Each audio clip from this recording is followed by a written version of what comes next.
Grand Theft Auto. Grand Theft Auto, atau yang biasa kita kenal dengan GTA. Kalian pasti udah nggak asing lagi sama game yang satu ini, dikembangkan oleh Rockstar Games. Seri GTA udah ada sejak tahun 1997 dan sampai sekarang masih jadi salah satu franchise game terlaris sepanjang masa. Tapi di balik popularitasnya itu, game ini pernah dilarang di beberapa negara karena mengandung unsur kriminalitas dan kekerasan ekstrim, mulai dari nyuri mobil, nembak orang, dan konten dewasa.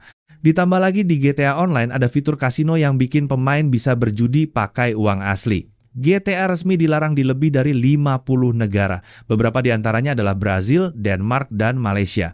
Thailand bahkan pernah melarang seri ini setelah ada kasus nyata di mana seorang remaja meniru adegan di game ini buat merampok taksi.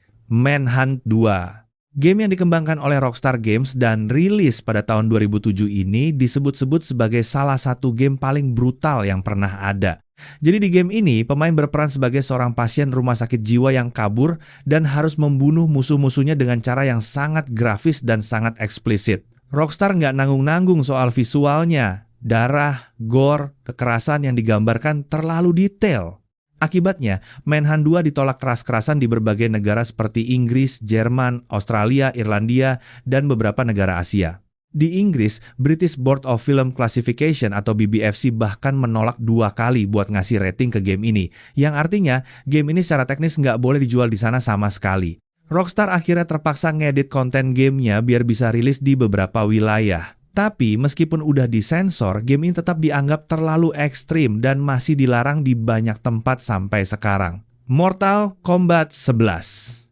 Kalau kalian nggak tahu, Mortal Kombat ini adalah game fighting yang terkenal banget dengan sistem fatality-nya, di mana pemain bisa menghabisi lawan dengan cara yang sangat sadis dan sangat berdarah-darah. Lawan bisa dicabut kepalanya, dibelah tubuhnya, dan hal-hal lain yang bikin perut mual. Di Indonesia sendiri, Mortal Kombat 11 nggak pernah dapat izin edar resmi dari pemerintah. Alasannya karena konten kekerasan yang ekstrim dan adanya simbol-simbol yang dianggap bermasalah secara ideologis. Selain Indonesia, Jepang dan Ukraina juga melarang game ini. Yang menarik, ini bukan pertama kalinya Mortal Kombat kena masalah. Dulu banget di tahun 1993, game ini jadi salah satu alasan utama kenapa Amerika Serikat akhirnya bikin sistem rating ISRB untuk game. PUBG Mobile. PUBG Mobile dikembangkan oleh PUBG Corporation dan rilis secara global pada tahun 2018. Konsepnya sederhana, 100 pemain turun ke satu pulau dan saling bunuh sampai tersisa 1 orang terakhir. Tapi dari sisi pemerintah di beberapa negara, ini dianggap terlalu berbahaya. India jadi salah satu negara paling vokal soal ini. Pada tahun 2020, India resmi melarang PUBG Mobile beserta ratusan aplikasi asal China lainnya. Alasannya, campuran antara isu keamanan data dan kekhawatiran soal dampak kekerasan di kalangan anak muda. Nepal juga melakukan hal serupa. Bahkan Aceh juga sempat melarang game ini. Majelis Permusyawaratan Ulama Aceh pernah mengeluarkan fatwa haram untuk PUBG Mobile karena dianggap bisa menimbulkan dampak negatif dan mengandung unsur kekerasan yang bertentangan dengan nilai-nilai Islam. Bully. Bully adalah game open world yang dikembangkan oleh Rockstar Games dan rilis pada tahun 2006.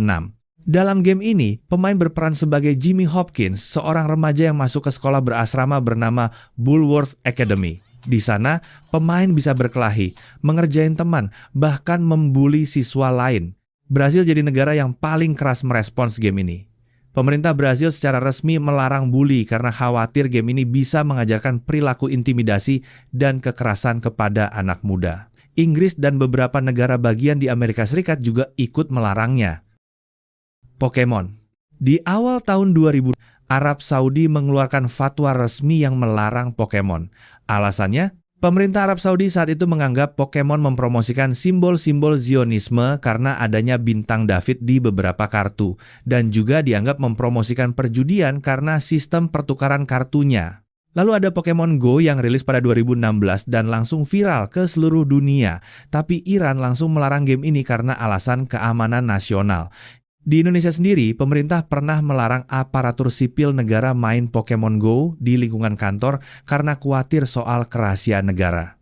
Masuk akal juga sih, mengingat game ini butuh akses GPS dan kamera. Malaysia juga sempat melarang distribusi Pokemon Go karena masalah perizinan yang belum terpenuhi. Devotion.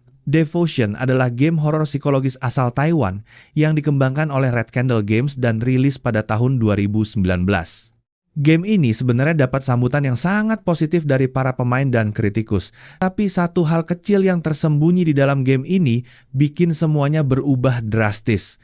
Di dalam Devotion ada sebuah Easter egg berupa meme yang membandingkan Presiden China Xi Jinping dengan karakter Winnie the Pooh. Kalian mungkin tahu, perbandingan itu udah jadi meme internet yang terkenal. Tapi di Cina, ini adalah hal yang sangat sensitif. Begitu Easter egg itu ketahuan, reaksi dari Cina langsung luar biasa. Game ini direview negatif habis-habisan oleh pengguna Cina di Steam, dan tidak lama kemudian Devotion ditarik dari Steam sepenuhnya. Red Candle bahkan terpaksa menutup akun Steam mereka untuk sementara waktu. Red Candle akhirnya menghapus Easter egg itu dari gamenya, tapi Devotion tetap ilegal di China sampai sekarang. Fight of Gods. Fight of Gods adalah game fighting yang dikembangkan oleh P-Cube dan rilis pada tahun 2017. Kalian sebagai player akan memainkan para dewa dan tokoh religius dari berbagai agama dan kepercayaan saling bertarung satu sama lain.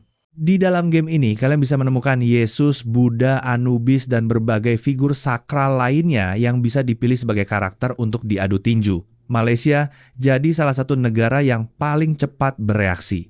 Pemerintah Malaysia langsung melarang game ini dan bahkan mengancam akan memblokir Steam secara keseluruhan kalau Fight of Gods tidak segera dihapus dari platform tersebut. Steam akhirnya menuruti permintaan itu dan menarik game ini dari wilayah Malaysia.